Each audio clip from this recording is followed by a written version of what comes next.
Welcome to World Socialist Radio. Capitalism is mental. Earlier this year, that bloodthirsty vampire of the Labour Party, Tony Blair, creaked out of his coffin to declare, "We've got to get the younger generation back to work," and ominously suggested medicalising the ups and downs of life. You've got to be careful of encouraging people to think that it's some sort of condition or other when they're simply confronting the challenges of life, he says. Anyone who's been through a challenging period knows that, of course, it can impact your health. Yet, that vampire Blair insists that too many young people are choosing not to work and calling for benefits reform. Now, Labour is cutting personal independence payment and has signalled it'll tighten up eligibility rules, with shadow ministers suggesting PIP is not working as it should. Keir Starmer's proposed reforms to disability benefits provoked a rebellion of over 100 Labour MPs who argued that the plan would strip support from up to 800,000 people deep in poverty for 300,000 to 700,000 more, including 50,000 children, and create a two-tier welfare system that forsakes the most vulnerable. Critics include grassroots movements like DPAC and disabled constituents. They warn that this is not a compassionate reform, but a continuation of austerity, with MPs likening it to the biggest attack on the welfare state since George Osborne. Charities insist that cuts won't boost employment and demand a pause, transparency, and genuine consultation with disabled people. Labour MPs are pledging to vote against and calling for alternative reforms like taxing the super rich instead of penalising those in need. Since then, following the public debt backlash and intervention by the UN, Parliament voted on the 1st of July to remove the clauses tightening up the PIP eligibility. These measures are now deferred pending a review by Sir Stephen Timms, expected in autumn of 2026. Existing PIP claimants are said not to be affected by the current legislation. However, changes to the universal credit remain in place. From April 2026, new claimants of the limited capability for work-related activity element will receive reduced support. Existing recipients will continue receiving full payments, adjusted for inflation though, for 2029.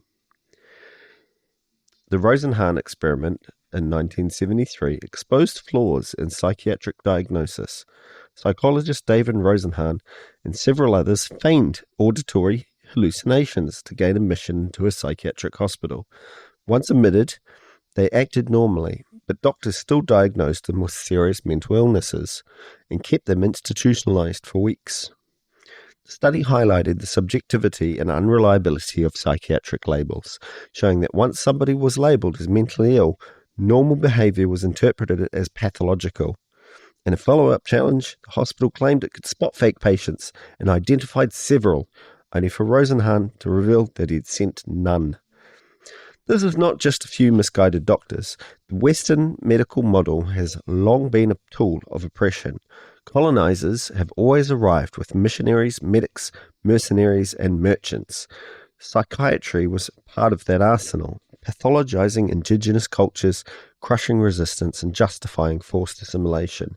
Traditional beliefs and ways of life were conveniently labeled as madness. Psychiatry helped run residential schools, enforced sterilization, and packed institutions, all aimed at breaking indigenous communities. Psychiatric diagnosis was used to pathologize cultural differences, frame indigenous resistance as insanity, and justify colonial policies of confinement and re-education. The same logic still operates today. Psychiatric labels are often used to control people rather than help them. Women have often been the prime target for psychiatry's controlling hand. Those who refused to fit into the patriarchal roles were labelled as hysterical or locked away in asylums. Psychiatry became a handy tool to silence women who challenged capitalism, patriarchy, or both. Colonization made this worse for indigenous women who were branded insane for practicing traditional healing or resisting colonial authority. Today, women, especially those who are neurodivergent or marginalized, are still dismissed, misdiagnosed, and over-medicated. Psychiatry continues to treat women's distress as personal pathology rather than a response to social and economic oppression. A true alternative would focus on community care, autonomy, and dismantling the structures that create suffering in the first place. But when the profit motive comes into play, it stops being about helping and about making people useful. Under capitalism's relentless pressure, people, especially those who are marginalized, develop ways of thinking and acting that do not fit into narrow boxes labeled as normal.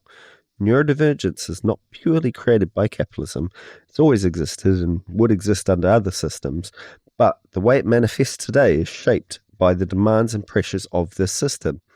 Traits like hyperfocus, pattern recognition, and creative thinking can help people resist the nonsense of capitalism, yet capitalism only values these traits when they increase productivity. Difficulties with executive function or sensory processing become disabling because of rigid, noisy, punishing environments.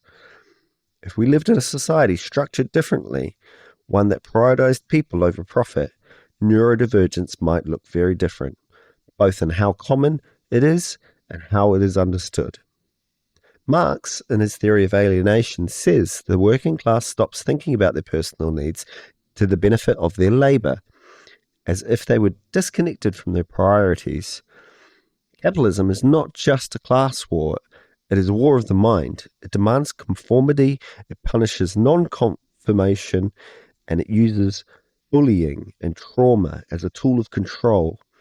In the UK alone, 71% of autistic adults are unemployed, and when they are, they often accept wages that are far below that which their skills deserve. Autistic people experience alienation that is similar to the process described by Marx. In a neurotypical majority and an ableist society, it is generally accepted that people who are neurodivergent need to be productive members of their community to have worth. Newly uncovered Nazi-era documents reveals that Hans Asperger's, the Austrian pediatrician for whom after Asperger's syndrome is named, was more complicit with the Nazi regime than previously believed. Though he later claimed to have protected disabled children, records showed that he referred some patients to the Amtsspringelgrad clinic in Vienna, where nearly 800 children were killed as part of the Nazi euthanasia program. Historian Herwig Czech's research, published in Molecular Autism, suggests Asperger's aligned himself with the regime to advance his career. Despite not being a member of the Nazi Party, Asperger's as a diagnosis was essential as a delineation between useful autistic workers and those who the Nazis saw as useless eaters. The struggle in the workplace continues. Neurodivergent people often develop ways of thinking that refuse to follow King Capital's dictated logic, question authority, and imagine new ways of being. The pushback against capitalism is, in many ways, also a neurodivergent pushback, one that questions authority, reimagines community, and refuses the alienation that capitalism enforces. Capitalism will always find ways to divide us, control us, and blame us for the suffering it creates. The only real cure is to tear the system down that is making us sick in the first place. The revolution against capitalism must also be a war for neurodivergent liberation. We need to recognize the links between capitalism, trauma, alienation, and neurodivergence if we want a world where all minds are recognized with inherent value, not just those that keep the profit machine greased. You have been listening to World Socialist Radio, produced by the Socialist Party of Great Britain. If you would like to find out more, you can visit our website, spgb.net.